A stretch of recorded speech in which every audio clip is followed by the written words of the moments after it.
you can only watch it for the first time once.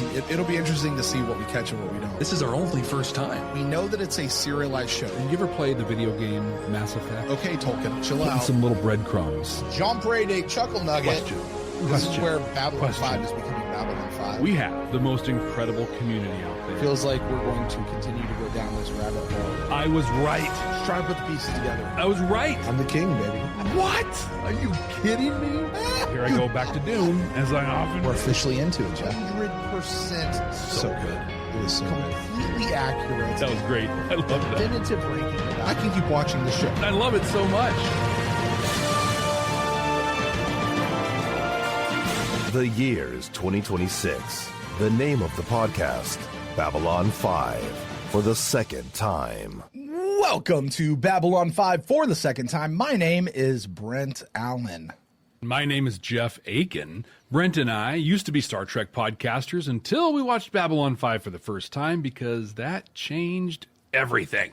So now we're watching this incredible series for the second time because Babylon 5 is a series that you get to watch for the first time twice. And for the first time, for the second time, Jeff and I are looking for those sci-fi messages that we find in this series. The things that Jeff and I pull out, maybe JMS intended them, maybe he didn't, who knows? But it's the things that we got. You know, we're looking for things that hold up a mirror to society, things that give us hope that things could be better in the future, or maybe they just tell us how to be better human beings to one another. Now, that being said, if you have not been through this incredible series for the first time yourself, what are you doing here? You know what? This is not the show for you. Nope. Listen, we love you. You're an amazing person. We have a show just for you. It's called Babylon 5 for the first time. Go back and check that out. Completely spoiler free. And trust me, that's the way to do it if you have not seen the show. But if you have, you're in for a treat. And if you have, then you know what I'm about to say probably is a good warning for everybody out there. This is your one and only spoiler warning. Anything from this point forward is fair game for Jeff and I to talk about from any point in the timeline, from any point in the franchise, whether it's in universe, out of universe, does not matter. It is all fair game. And Jeff and I will not be spoiler warning anything else outside of this one. Jeff, I have a special spoiler warning for this episode. Wow, okay. You know how you and I have our little time machine? We go back and talk to JMS? Yep. Yeah, well, apparently he left a message for us in the past. Oh, And he's speaking directly to us. It's happened a couple times on this journey. We'll get into that here in just a few moments. All right. Jeff, what are we doing today? Today, we're watching Gray 17 is Missing for the second time. The first time we watched these, we would guess what the next episode is going to be about. Based We on the lost title it alone. again? We did. Lost it. We found it, and then we lost it again? Right?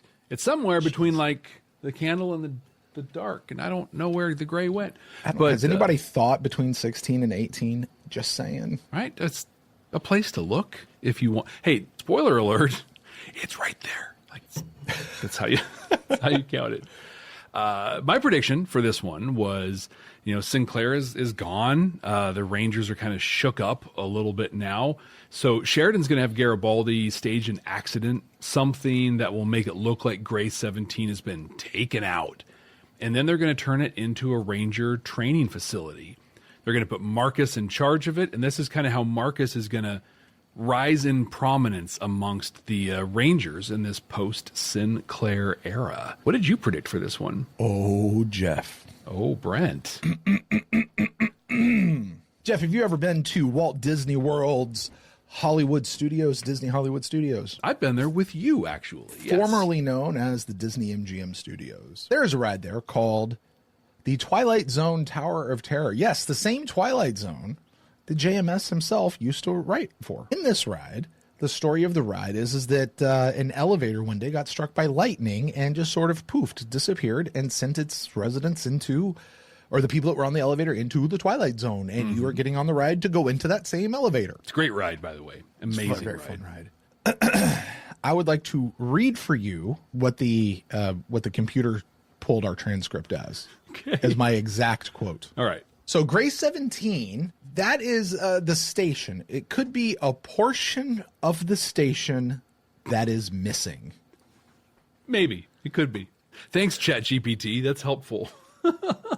No, that's what I said. A portion of the station is missing. Gray 17 is a portion of the station, and it's missing. I did go a little further. I said maybe it like blips in and out, like kind of from the last episode with War Without End.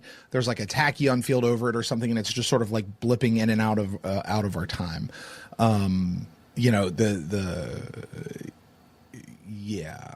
It takes a little bit to read through the transcript. Yeah, it's not the clearest, but I do. It's a portion of the station is missing, is what I said. Look at you. I also kind of as a B to sort of cover my butt a little bit. I said Gray 17 actually could be something that has to do with like the Gray Council. Okay. And like you have Gray 1, Gray 2, Gray 3, like they're the Gray Council. All right. And so like whoever is assigned to Gray 17, whoever that's a person, and they're missing. It could have been that one as well. Okay. But I'm going to go to the first one. A portion of the station is missing. That's why you're the king, baby. You're like, you know what I think this is going to be about?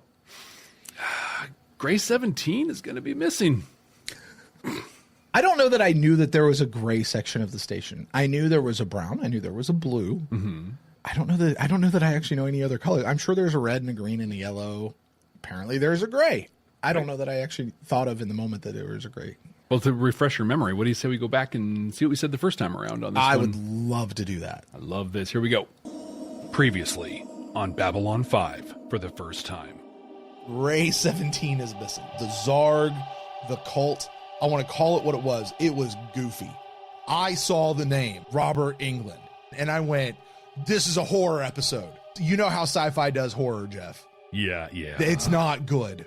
No. It's never good. And I felt bad for Robert Englund. I love Robert Englund. So I was ready for it. Let's get stupid with this. Let's go. We have a literal Chekhov's gun. No, they went a whole different route. It was Chekhov's ammo. For our listeners out there, let me just take you down a short little physics lesson.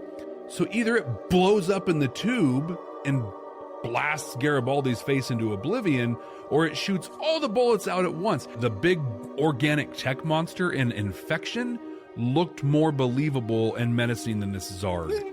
At what point did you think this was going to be serious? At some point, you just got, look, I'm going to go get some popcorn, and we're going to embrace the cheese, man.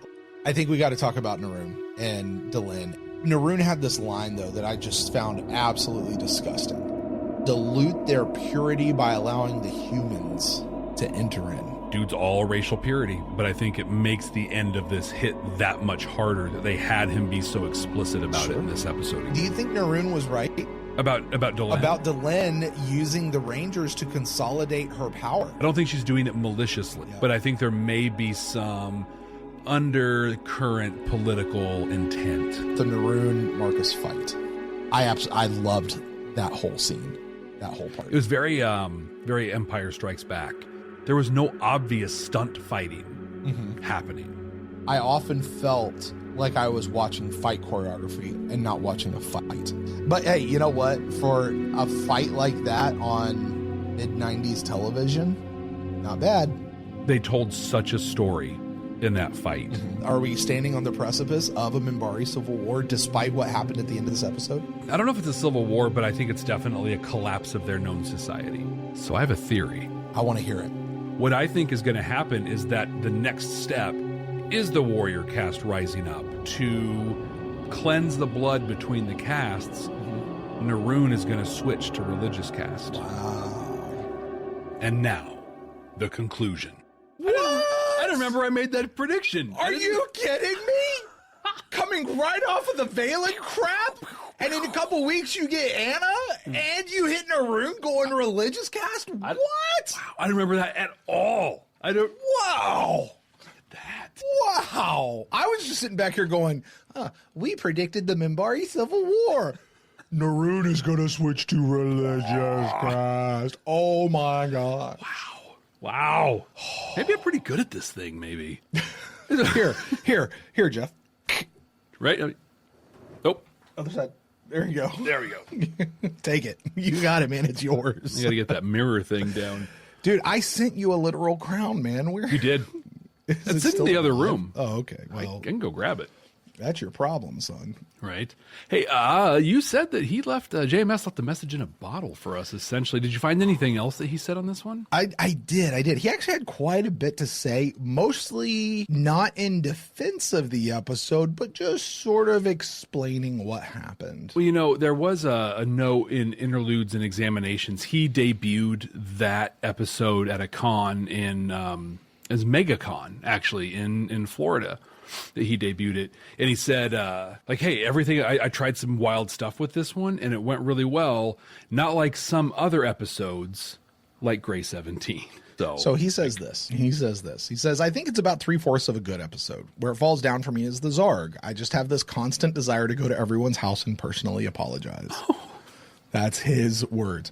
Here's what he says. He says, Walkabout for me is a good episode with a few clunky parts. Okay. I think that's fair, right? Yeah. He might be a little high, the clunky parts being the songs. He might have a little bit of a higher opinion of the episode than we do, but I think we didn't say it. We said it's not a bad episode. Right. He says, Walkabout's a middle of the road episode. Fair. I'm with you on that. He says, I didn't much like Infection, but many people did. And some shows that I love dearly, like Geometry, just didn't catch on. Wow. Geometry of Shadows didn't catch on. I bet first time for those first time watchers, yeah. Geometry of Shadows didn't catch. Did they not understand foreshadowing? Isn't that interesting that people wouldn't get it the first time? That's weird. He says it's subjective. The Jeremiah, that's the Robert Englund thread here. Okay. Right. The Jeremiah thread was one of those things that looked great on paper, but when it gets into camera, I don't know. It's just one of those weirdnesses that happens in television. Sometimes you've got what you think is an average script and it roars to life on camera, and something that looks great on paper, but in real life, I'm happy with all the other stuff in the episode, but the Jeremiah thread didn't come off as it should have. I'm sorry, when you bring Robert Englund into your script, you're getting goofy horror. Yeah, absolutely. But that's what you're doing. Top tier goofy horror. Yes. As soon as you see Robert Englund, I said it in the first time. My whole taking this episode seriously is out the window. Let me just grab some popcorn and enjoy it, man. That's really what you got to do at that point, right? Yeah. He says, I think it was in part also my fault. My brain was gearing up for all the stuff that begins ramping up with the next episode being Rock Cried Out, right? Or Shadow Dancing? Rock Cried Out. And the Grey 17 was something I'd wanted to do for a long time, and I knew that there wasn't going to be a chance to do it down the road, if at all. So, taking our message for later on, Jeff, he took the opportunity while he had it to try something new. All right, yeah. And go for something. He says there's not a writer alive who has turned out nothing but terrific stuff. Now, one could turn out a lifetime of mediocre stuff by not trying, but I think it's better to shoot high and sometimes fall, knowing that you'll get something great 1 out of every 5 times, than not to try it all and just do okay. It's like I forget who said this, but it said, if you're not failing, you're not trying. Dude, he says this, Grey 17 is the same thing for me. There are bits that I like a lot. Some of it just fell down dreadfully. That's simply the nature of the beast. I thought I'd try something different in the tone of Grey. And while most of the writing works, mostly, the production, shifting the blame, the production fell down a couple of aspects. It happens. It doesn't mean anything. Yeah. Jeff, I think the message of this episode lies in that story right there. Yeah. I really do. Okay. Try something new. Yeah. Experiment. It's okay if you fail, but you'll never know until you try. And here's the thing. Even when you do fail, guess what? It doesn't mean anything. It doesn't mean you're not good. It doesn't mean that you're not getting the job done. It doesn't mean any of that. Yeah. It just means that particular one didn't work. I feel like good on paper, didn't look good in real life. I bring it up at work all the time, right? Like it's kind of a trope in business to say, we got rid of the word failure or whatever. No, it was a failure. You tried a thing and it didn't work, but it was getting information is what it was. And so when someone tries something and it falls apart, I'm like, great. What are you going to do with what you learned from that? And if you learned from it and you come at it again, it wasn't a failure. It was a step in the process. There you go. Now, Jeff, one more thing before we go on. Okay. JMS put a little little something in there for us. Little dear Brent, dear Jeff. Yeah. This is does it just say "F-you" in this one? I'd almost it'd be even better if he did, honestly. Dear Brent and Jeff, somebody edits the Lurker's Guide. Please just go drop that in somewhere for us, please. That'd be so funny. At the end of every episode, what do we do with each episode? We rank it, and we rated it the first time. And what do we put it in our ranking? Our ranking is what? It's objective. It is correct. It is immutable. It's 100% accurate. 100%. Objective and correct. TMS says, I'd caution against applying your standard as an objective one that is somehow more true than another, and thus asking what's wrong with you that I had this opinion. I appreciate the advice there, Mr. Straczynski. Thank you. I'll take it under advisement. Reject it. I summarily reject it. Yeah. Because what we say is objectively correct. It's in the title of the thing. I mean, we didn't, frankly, it's just what it is. We're just calling it what the thing is. That's all. Exactly. Yeah. And it's completely immutable until it's not muted. And it's completely objective until our subjectivity gets involved. It's totally objective until the object changes. I mean, it's the joke. It's the running anyway. Okay. It's a joke. Jeff, that's it. I've got a few things I want to talk about in the episode, but really I just want to get to the episode. Awesome. Let's do it then. If you're joining us for the first time, welcome. Hello. We're glad you're here. What's about to happen is we're going to bring up the episode. We're going to watch it right here, talk about it, all the good stuff. We cut that up. If you're watching this on YouTube, you're going to see an edited version of that, the reaction style video. If you want to see the unedited version with all of the flubs and the mess ups and us just kind of watching the episode, you can get that at our Patreon page. It's at patreon.com/badnerds. And if you're listening to us on an audio podcasting app, you're going to hear that reaction because we're going to have lots of conversations in the middle of that. And we don't want you to miss that. And we'll also have the conversation on the back end. So, Jeff, why don't we get into this one? Gray 17. Let's go find it. Accessing file. Sorting through the files and conducting interviews. I hate being this open about it. I agree, but I don't see any other way to do it. We need as many telepaths as we can get if we're going to take on the Shadows. Unfortunately, every time we tell them about that part, most of them quit instantly. Well, there is another possibility. Could you imagine, though, Franklin was... hey, so I'm a blip. I'm on the run.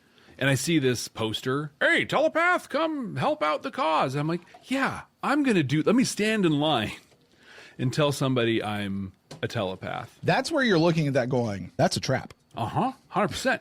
And if I'm with Psychor, they're not going to let me go do this. They're allied with Earth. No, that's when Psychor sends people to go stand in that line and then arrest them. Running an underground railroad for telepaths escaping Psychor a while back. He might be able to help us track down some of those people. Knowing Steven, he's probably wiped his files in order to keep anyone from misusing them. But it's worth a try. He's still on walkabout, so finding him's going to be tough, but doable. And for all its size, it's not like anybody can hide out here for very long. Franklin was not in the last episode at all, was he? Nope. Which is why the walkabout thing works. Yeah. Yeah, listen, Central. I've gone over these cables half dozen times. I can't find a problem. We're still reading a dead power relay in Gray 16. Yeah, well, I don't care what you're reading. I'm telling you, they're all working. Then keep... Stand by. We'll be right back. Are you ready to take your Babylon 5 for the first time experience to the next level? With our exclusive Patreon, you'll get access to all kinds of cool stuff that you can only find there. Our recording notes, unedited reaction videos, an exclusive Discord community. And you can even be listed as a producer of the show. Plus, we even offer exclusive meet and greets and hangouts. You won't find this kind of experience anywhere else. Get all these amazing benefits, plus the opportunity to interact with other fans from around the world. It's being part of a huge community where everyone shares the same appreciation for Babylon 5. Subscribe at patreon.com/Babylon5First. That's the number 5 and the word first to get access to these incredible benefits. That's patreon.com/Babylon5First. We can't wait to see you there. At least now I have to put them all back and something might happen then. Then keep looking. We talked about that the first time around. I bet, yeah. Your guys like, dude, there's nothing wrong here. Uh-oh.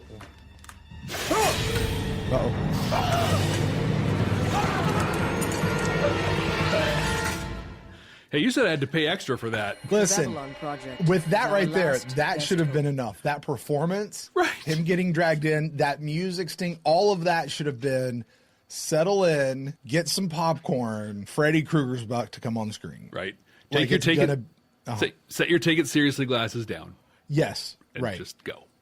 Right. And that's where I sit back and go, yeah, it's goofy. It's okay though. Like he wants to apologize. Things didn't work out. You know what it is I'm guessing in his head, it really was supposed to be scary. It really was supposed to be very horror, creepy. But you know, the problem, the lights are too bright. Oh, yeah. That's one of the problems anyway. So, what was this weird report in Gray Sector? Oh, yeah, I don't know what to make of this one. They had some dead power relays in there last night, and they sent maintenance down to check it out. Did they fix it? Yeah. You're right. It is unusual. Not only that, the guy who did the work disappeared. What do you mean disappeared? He's Close Gray mission, 17. Where can you go? Yeah, that's what I said. That's what we call They him. found his gear, but no trace What of up, the guy. G17? You want me to look into it?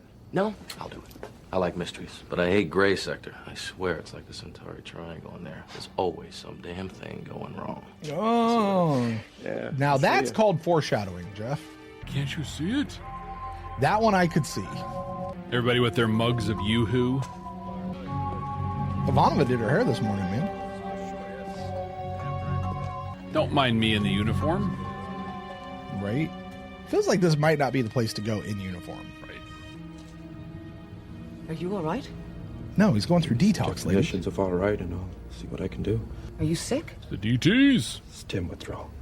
I don't understand. You were fine before. Drugs that the effects of withdrawal are immediate. But with stims, it's a little different. Caffeine stays in your Saturates system. It's got a bloodstream, long stay in the half-life. System longer.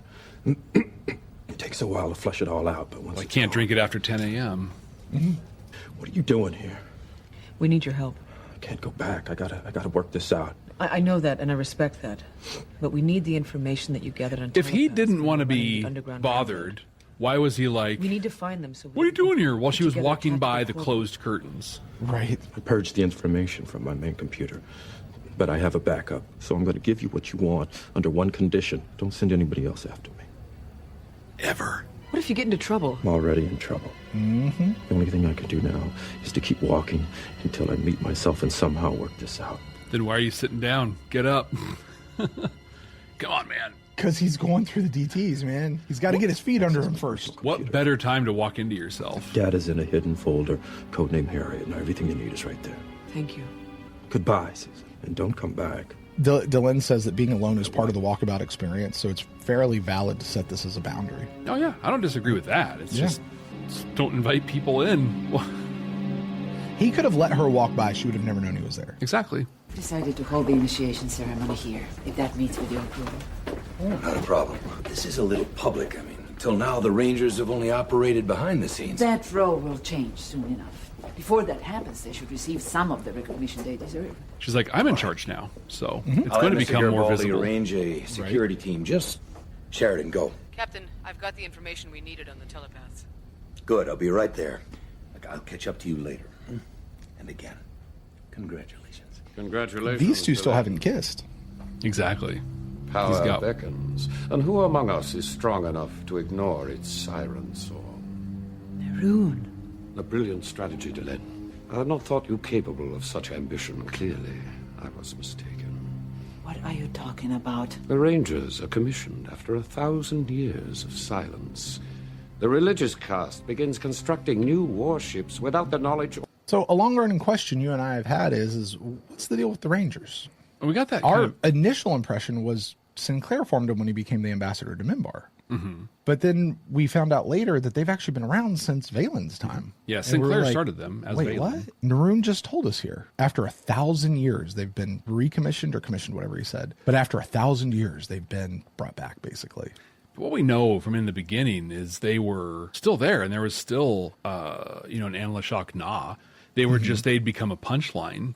Mm-hmm. And so I think, like, when he says recommissioned, I think he means, like, reinvigorated. Well, I would even venture to say that the Rangers maybe consisted of Anlashok Na and Anlashok Do. Right. And Yeah. that's about it. And now they're recruiting again, and they're getting people back in, and they're also training the force. Because I got to tell you, whether they're the punchline or not, you have a fighting force as well trained as the Rangers are, you're not letting them just sit on the sideline. And you're probably not making fun of them that much, to be honest with you. Yeah, you're right. In the novel To Dream in the City of Sorrows, it goes into detail on this. And a lot of it was, Sinclair gets the gig as Ranger 1. And there's stuff there, like there's existing infrastructure, but it hasn't been used. It's not popular. It's not a thing.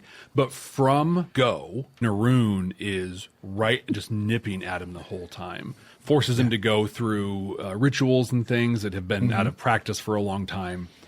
Just he wants the Rangers from go. For consent of the warrior caste. You chose not to act. Someone had to. Perhaps. Which is why we let you have them in the beginning. Even allowed Sinclair to train them, even though it meant diluting their purity by allowing humans to join alongside our own people. We were quite tolerant of your activities. But now their training is complete, they require new leadership.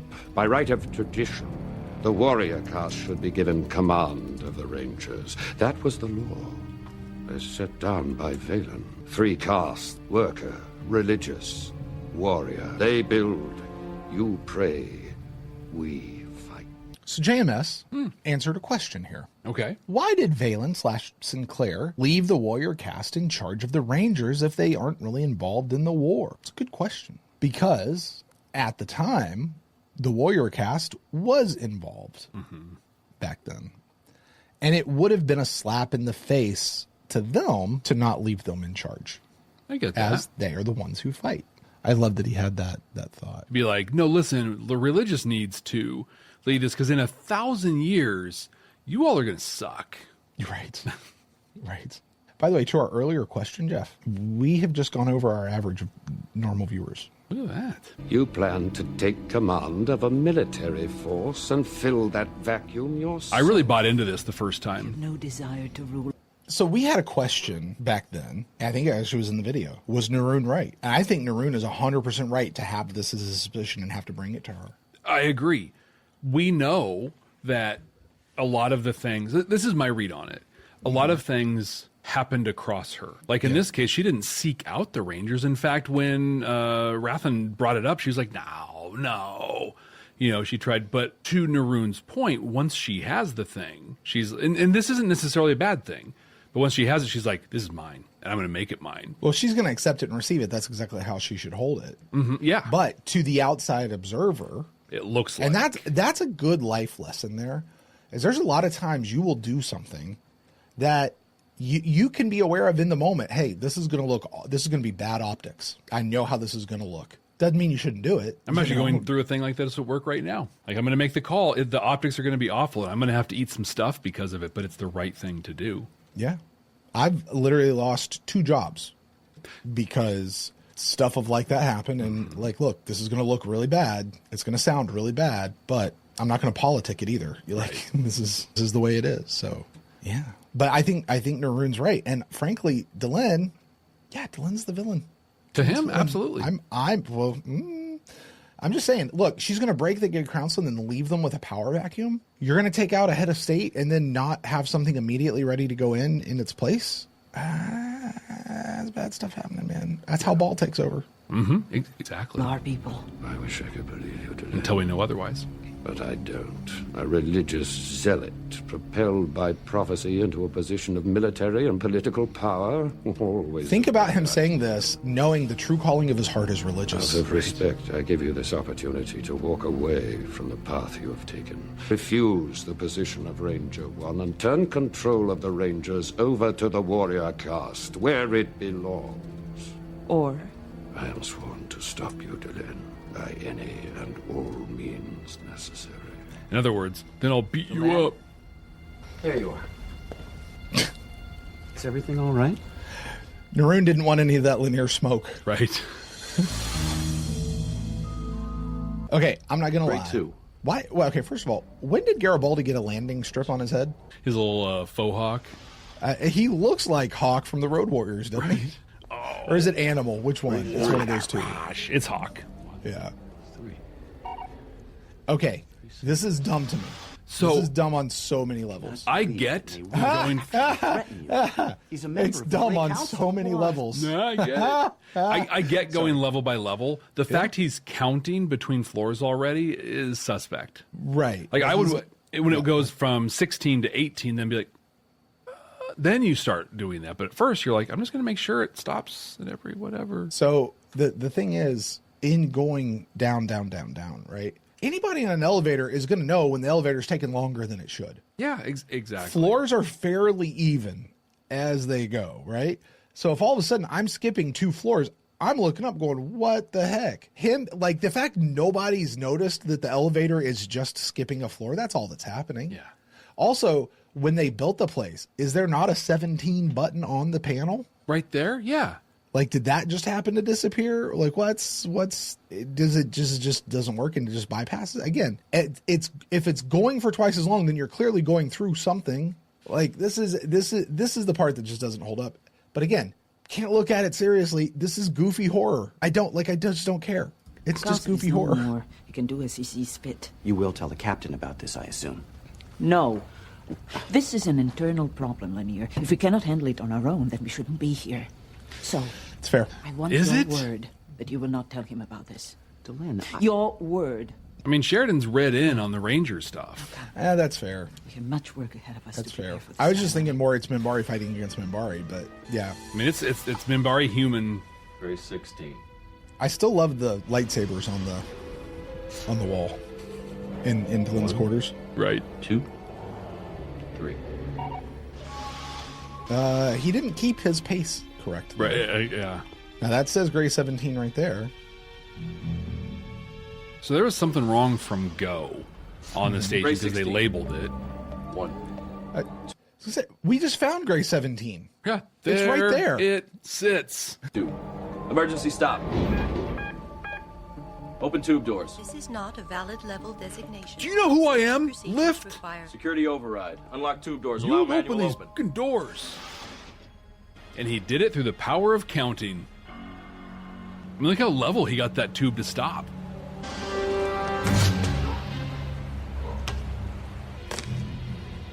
Oh, that's where we see that puppet, Lester. Yeah, this is where the saw dummy became way better. Without this was this the saw episode- dummy before the saw dummy, right? Yes, without this episode, Saw never would have happened. This is the progenitor. Right? Want to play a game? You shouldn't be here. You're in trouble.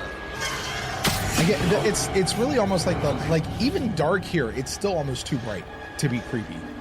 Told you. Told you. That's an interesting thing they had over the lens of the camera. I like how they didn't show us the part where he wet his pants.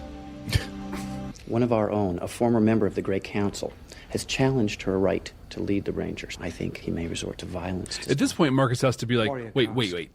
She's leading the Rangers? But I was taught that Minbari do not kill Minbari. If he harms her, if a Minbari from one caste even tries to kill another, then the shock and anger will lead to retribution back home. It could even cause a civil war between the castes. And the same would apply if you went after him, so you're looking for a non-Minbari to stop him. Yes.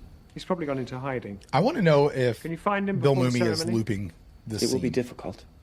He won't appear You think again. he is? until I'm he's hearing mouth ready to move, noises. but yes, it whenever can be he done. talks. Marcus, you need only delay him until the ceremony is complete. Once it's done, it cannot be undone. Notice what's on the wall there. Right? A number of Trinitarian symbols. Well, but the one that's highlighted right there is effectively the triluminary. Like, it's not the real triluminary, but it's like a symbol. It's effective. It's the flux capacitor for the Rangers. Like, right? It's interesting. And I'm not quite sure what these other emblems are. Kind of look like UFO saucers. Just little flying saucers. But there's a silver one on the left, there's a green one on the right, and in the middle is a bigger green one. It's the Christmas one, it looks like. And then look at the wall sconces right above it. Right? They build another look like triangle. They do. I missed that because they sort of look like spotlights a little bit. Mm-hmm. And the way you know what, that green thing at the bottom, I bet you is a light. And it's shining up on the triluminary. Okay, In fact, yeah, I'll bet 'cause you it's- all 3 of those things are lights that are shining on the triluminary. 3 lights shining on the triluminary. Right. Huh. Good catch. That's this. Hey, listen, you guys want to put something in your house that's decorative and is like a real subtle B5 thing? Do that, and that would look pretty freaking awesome. Did JMS happen to say where that thing came from or anything about it? No. It's just such a weird thing to have lying around. I remember there were some news. Oh yeah, they mentioned the newspapers and the dates on them, so we find out when all this went down. I don't suppose this is the best time to point out you're all under arrest. Not the best opening line. Consider. It's the Freddy hand. Totally. It's the Freddy hand. Stars, planets. Also, hard to be threatening in a sweater like that. It's like a cardigan. Ephemeral, translucent. It's like a corduroy cardigan. It's a beautiful day in the neighborhood. A beautiful day on grade 17. We have signs. We have shapes. Equations. I was actually just thinking, it's a great, big, beautiful tomorrow, shining at the end of every day. And welcome to the end of the world. This is great. I love this. I love everybody's like, oh my god. Oh my god. I love every bit of this thread, man. How many more did you say we've got coming in? Quite a few, I'm afraid. It's necessary for the ceremony. I never got the feeling that the Rangers had We to have a walk few around like minutes the before the Minbari next shot. priests. Well, I think it's just the Minbari ones do, because they're Minbari. No, some of the human ones were walking around like that. They got the Minbari pike up there. So long. The truth strengthens us, ennobles us, sets us free. Sets us. Speaking of getting free, there has to be a way out of here. Pressure doors are welded shut. The tube is disabled. Because we are the universe. The universe made manifest. This is what Delenn has been saying for years. To examine every aspect of its being. We try to understand it because in so doing, well, we will understand ourselves. So we... I am really curious what kind of come direction he got. We've isolated ourselves in order to attain a purity. You know what he almost sounds like? I'm almost positive it was a She-Ra character. It's kind of like a little short person of an alien design with probably some weird hair, but he's like Looky, the wise one. Who is it? Looky? That's Maybe? what he sounds like to me. Yeah. That's what he sounds like to me, the way he's talking. He doesn't sound crazy. He just sounds like he's old and wise. Also, it's what Delenn was saying. Thought. Because purity of form and purity of intent, purity of execution. That is the only way. So, you must be Neroon.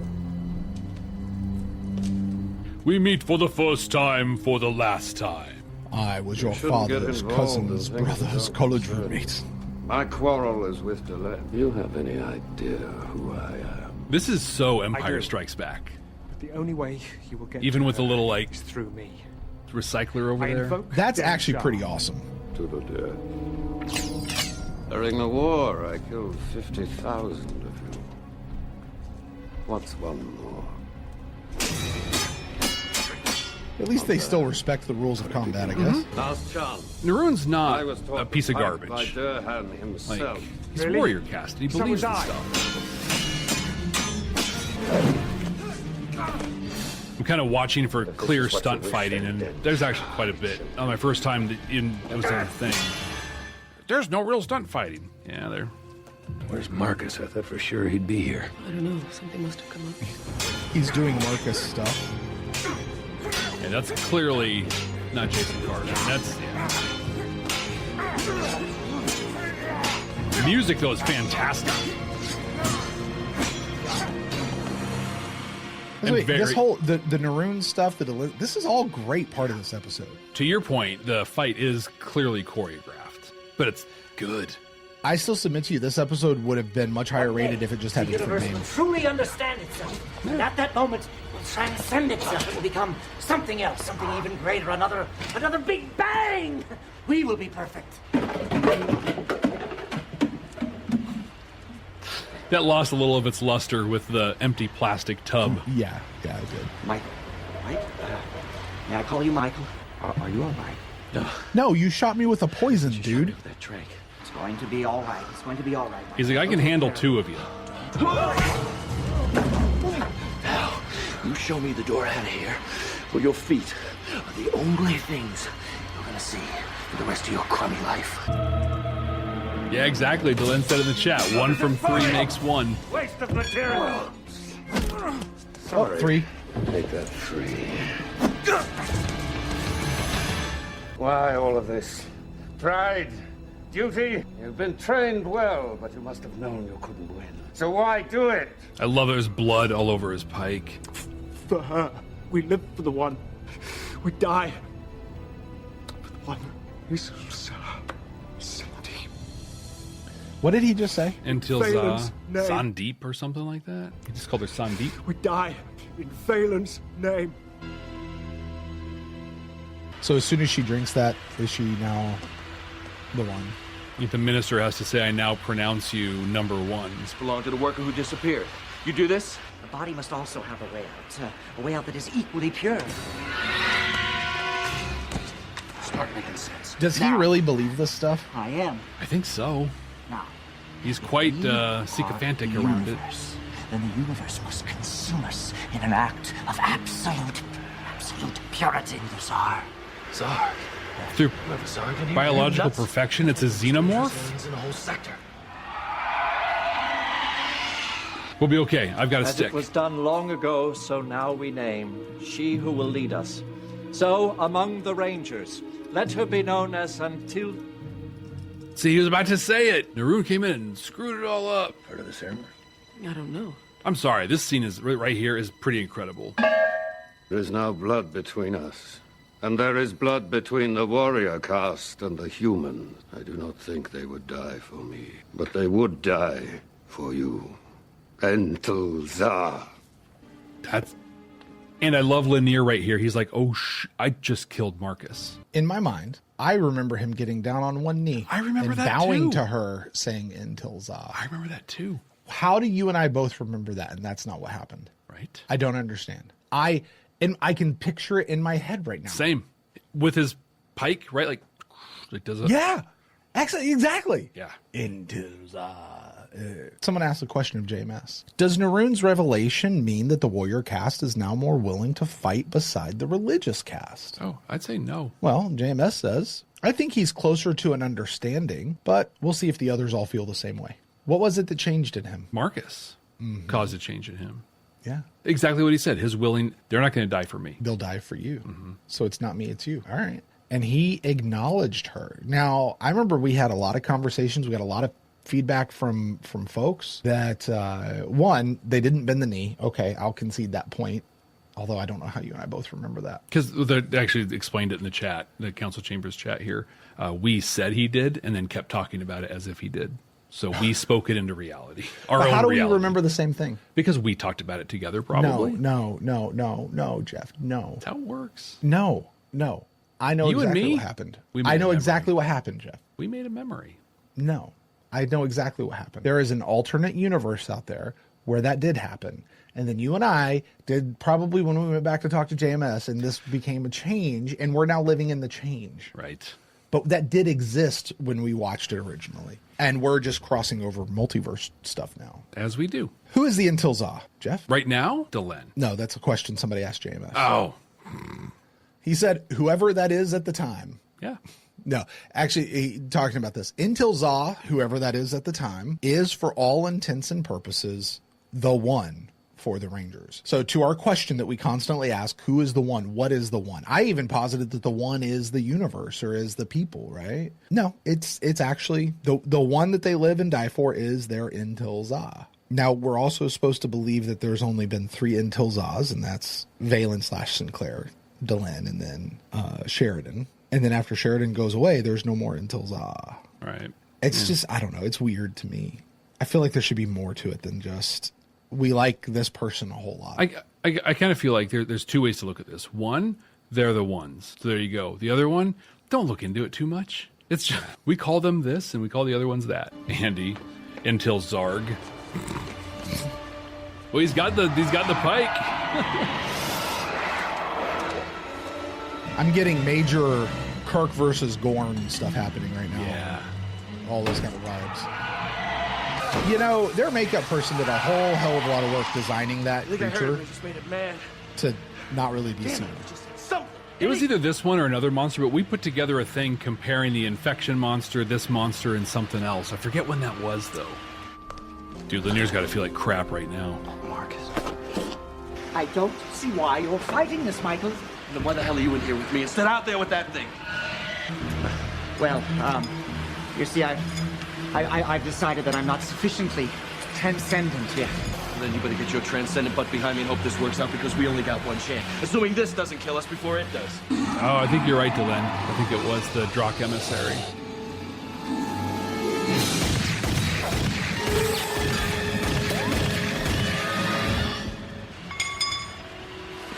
Don't even think about it. That was dumb. From the gun to the huge back bump. Going the wrong direction. It's just goofy, man. What do you expect? I don't mind it. I'm going to say, we've seen a lot more goofy monsters in sci-fi than that right there. We have. Absolutely. I mean, I watched and Doctor ones Who. that look awful. Yeah. I watched Doctor Who. I watched one, and it wasn't Zarg, but it was like Zahara something or whatever. I just watched the other day, and yeah, it was really bad. But the thing to me is, I don't know. Yeah, it's just not good. But whatever. All we know is that we will die. It is only a matter of how, when. Like Sam Raimi can make it goofy, but also grotesque. Any of us would have done.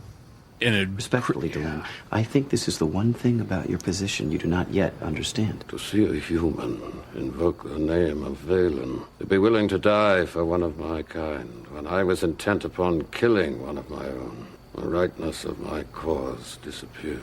Perhaps it is true what Delenn said, that we are not of the same blood, that we are of the same heart. I love that he's open to this. He was open to it with Sinclair in Legacies even. The next time you want a revelation, could you possibly find a way that isn't quite so uncomfortable?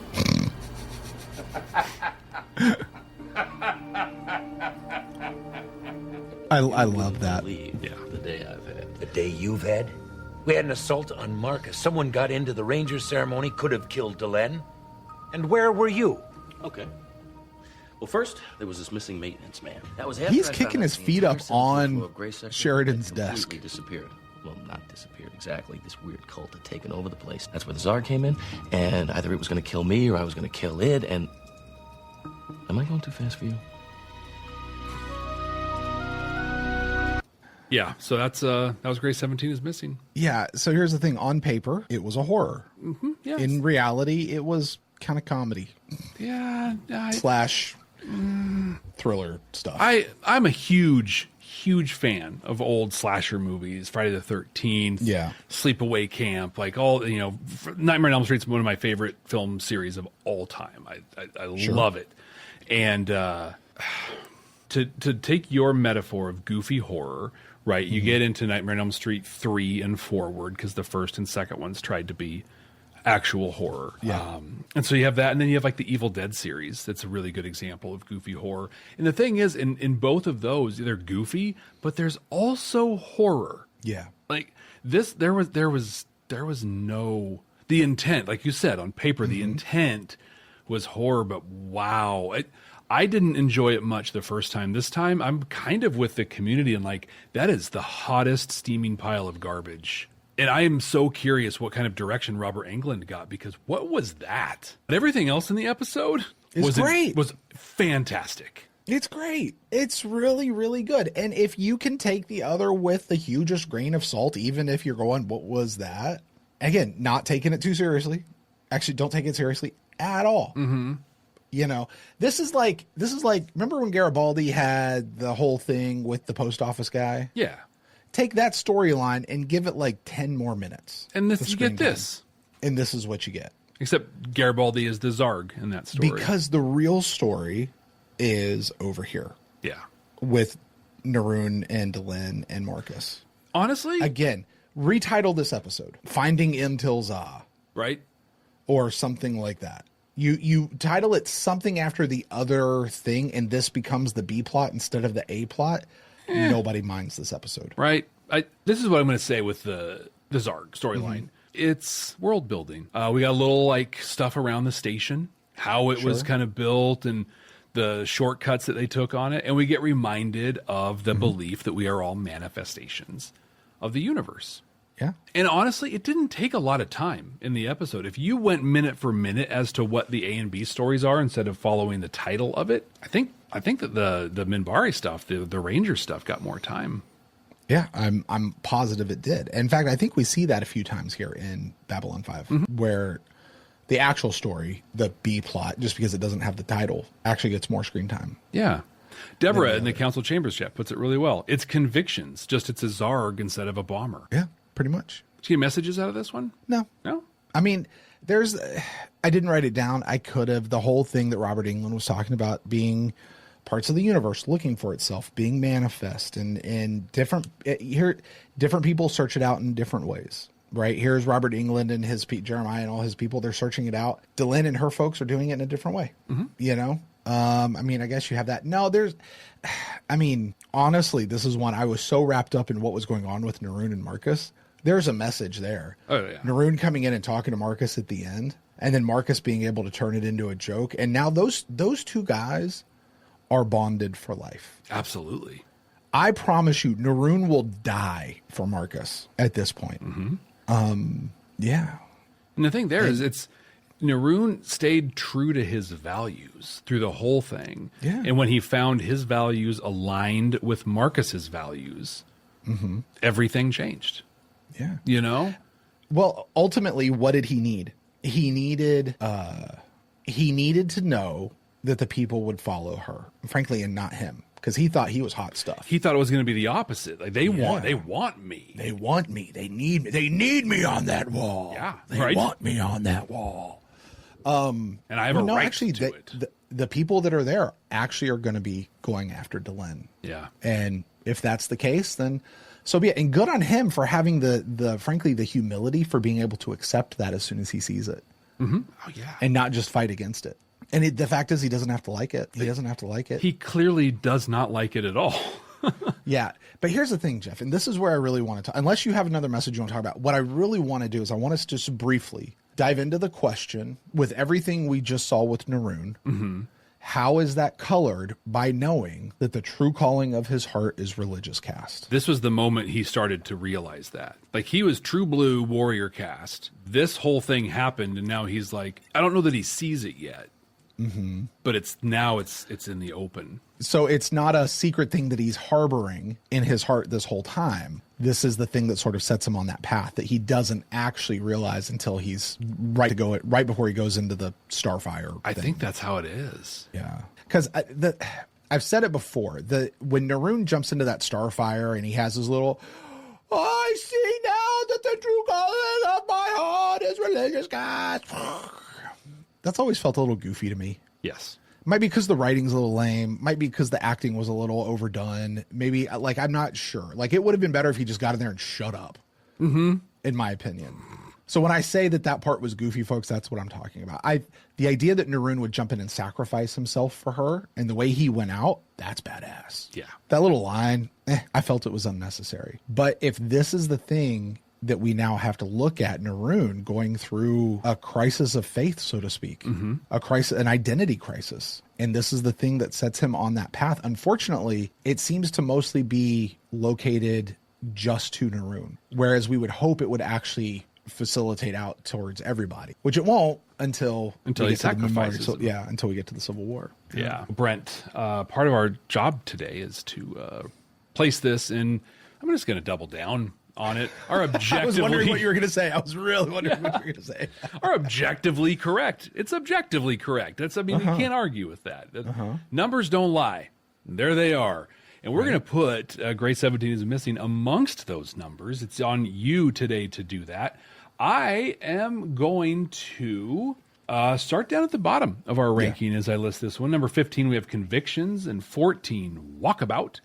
13, Exogenesis, and an unprecedented moment above those is A Late Delivery from Avalon. And at number 11, we've got Ceremonies of Light and Dark. So, Brent, where are you going to objectively place Grey 17 is Missing? Well, it's better than Convictions. It did Convictions better than Convictions. It was more compelling to me, particularly because of the true A plot. And the thing is, I have to take the episode as a whole, which means I have to account for the Grey 17 material, but I also have to account for the Delenn, the Neroon, the Marcus stuff. And that stuff was so good. Jeff, you are too low in the episodes that you pick. This is an episode that for me, I'm going to place this somewhere, Jeff, but I'm putting a little asterisk by it. Okay. It's good. I'm going to place it. Yeah. I'm putting a little asterisk by it because we are now pretty far away from the last time we watched this episode. Mm-hmm. So recency bias is in play here. Okay. I am placing this episode above A Day in the Strife and below Voices of Authority. Okay. Because I like this in my mind right now. I like the stuff that happens with Neroon and Marcus is so good. It's so good. I even think it might be a little low right now because of that. The other stuff, frankly, even though I have to take it into account, I can just sort of discount it. It doesn't even blip on my radar for the episode. This stuff, this core piece, I mean, quite frankly, take out the Grey 17 stuff and just have this episode and put any other old B plot in, we might be looking up around the 5 and 6 range. Wow. But we do have to account for the Grey 17 stuff, so it's gonna drop it down some. Okay. But that's where I'm placing this in our 100% completely accurate and definitive ranking with a little asterisk. That's fair. That's fair. And Suzanne in the chat reminds us of the words of JMS. It's 3/4 of a good episode. I think it is. I think this is a much better episode than people give it credit for. That's going to do it, Brent, for Grey 17 is Missing. Next week, we're watching an episode called And the Rock Cried Out No Hiding Place. Mm-hmm. Do you remember what you thought about this one the first time around? One, I remember the title was really long. Yes. The title's just really long. Yeah, what I remember about this? Yep. What a awful way to go. Yeah. But it's Rifa's death. It's Londo and Jakar teaming up for the first time in God knows how long. It's stuff happens. And what I do remember, and I remember thinking, and I think it was this episode, it might be something different, that it tried to do the same thing that TKO did, where you had the fight and then you had the Ivanova stuff. And what I say is I look at that, one is a physical manifestation of the internal struggle that's going on with the other, which makes that beautiful to me. I feel like they tried to do that with this episode. Mm-hmm. That whatever's happening in the church service with the singing and all of that is somehow some sort of a manifestation of the grittiness of what's actually happening, or it's held in juxtaposition. It's that there's something about the way that those two scenes are cut back and forth in that piece. But even at this point, I'm struggling to like put my finger on exactly what it is. Like TKO did it better, but I feel like they tried to do that, but still. The way that Jakar turns around and walks away, doesn't even get his hands dirty. Right. Is so bad. Oh my gosh. It's a good episode. This is a good episode. And Londo, man, I think what we see with Londo is a pure, unmitigated viciousness. Yeah. That I don't know that we've actually seen. Not to this point. No. Because he didn't get his shadow friends to come help. He put Jeff, what's more dangerous than being trapped in a room, or than having a room, having a locked room full of angry Narn? A locked room with angry Narn, and one of them has the key? Yeah. Rifa gets in a locked room with a bunch of angry Narn. Yeah. How about you? What did you think of this episode? Same. I loved it. It was great. And the thing that stands out for me also was we had the various religious leaders showing up. And so there's even some really good, they didn't get into like deep religious examination, but I enjoyed the respect, that we saw across religion. Although I do remember Brother Theo getting pretty like, the Catholics, right? You know what I mean? I'm not going to forget that. I'm going to hold that against them for a long time. But yeah, this episode I remember just being awesome.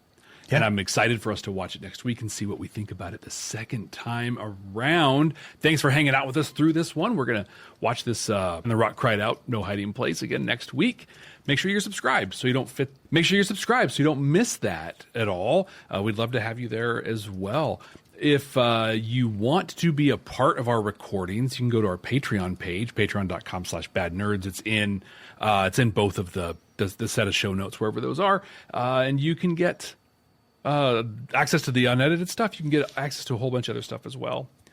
If the calling of your heart isn't religious cast necessarily, but is to show some love to the bad nerds, you can show that by sharing this show with somebody who might enjoy watching Babylon 5 with a couple of nerds or watching it for the second time. So with that... Hey, Jeff. Yeah, what's going on? You know, one of the things I love about the show is we make sure that... I mean, we're not some deep space franchise. This station is about something. You guys get it? The end is missing. The final joke is missing.